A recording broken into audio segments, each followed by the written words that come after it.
Fighting Mac, A Life Tragedy. A pistol shot rings round and round the world. In pitiful defeat a warrior lies. A last defiance to dark death is hurled. A last wild challenge shocks the sunlit skies. Alone he falls, with wide, wan, woeful eyes. Eyes that could smile at death, could not face shame. Alone, alone he paced his narrow room. In the bright sunshine of that Paris day, saw in his thought the awful hand of doom, saw in his dream his glory pass away.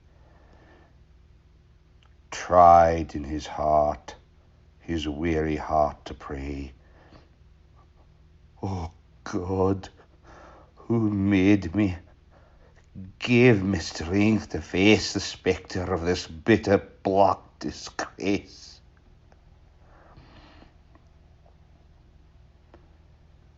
The burn brawls darkly down the shaggy glen. The bee kissed hither blooms round the door.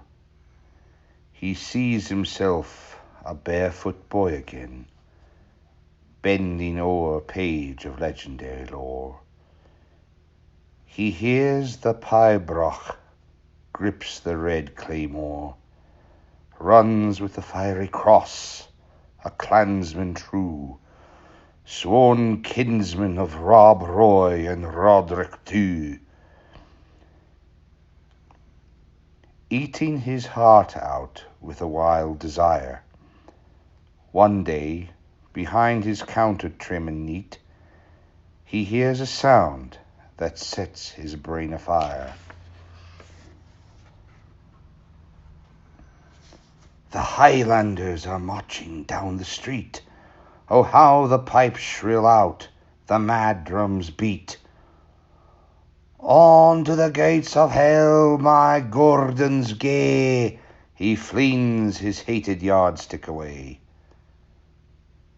He sees the sullen pass, high crowned with snow, where Afghans cower with eyes of gleaming hate. He hurls himself against the hidden foe. They try to rally, too late, too late. Again defenseless with fierce eyes that wait. For death he stands like baited bull at bay, and flouts the Boers that mad Majuba day. He sees again the murderous Soudan, blood slaked and rapine swept.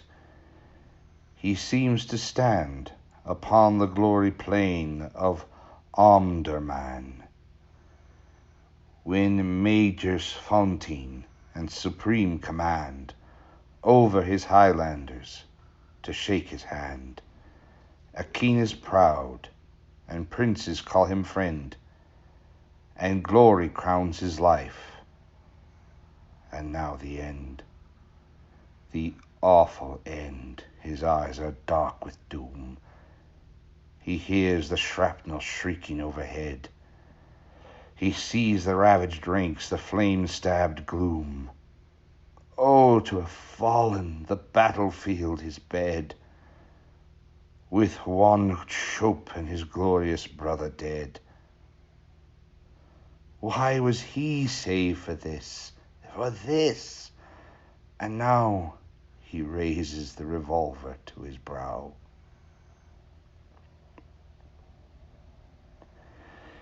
In many a Highland home, framed with rude art, you'll find his portrait, rough-hewn, stern and square. It's graven in the Fuyam fellah's heart. The Gurkha reads it at his evening prayer. The raw land knows it, where the fierce suns glare. The dervish fears it, honor to his name, who holds aloft the shield of England's fame. Mourn for our hero, men of northern race. We do not know his sin, we only know his sword was keen. He laughed death in the face, and struck for empire's sake a giant blow. His arm was strong, well they learned the foe. The echo of his deeds is ringing yet, will ring for aye. All else let us forget.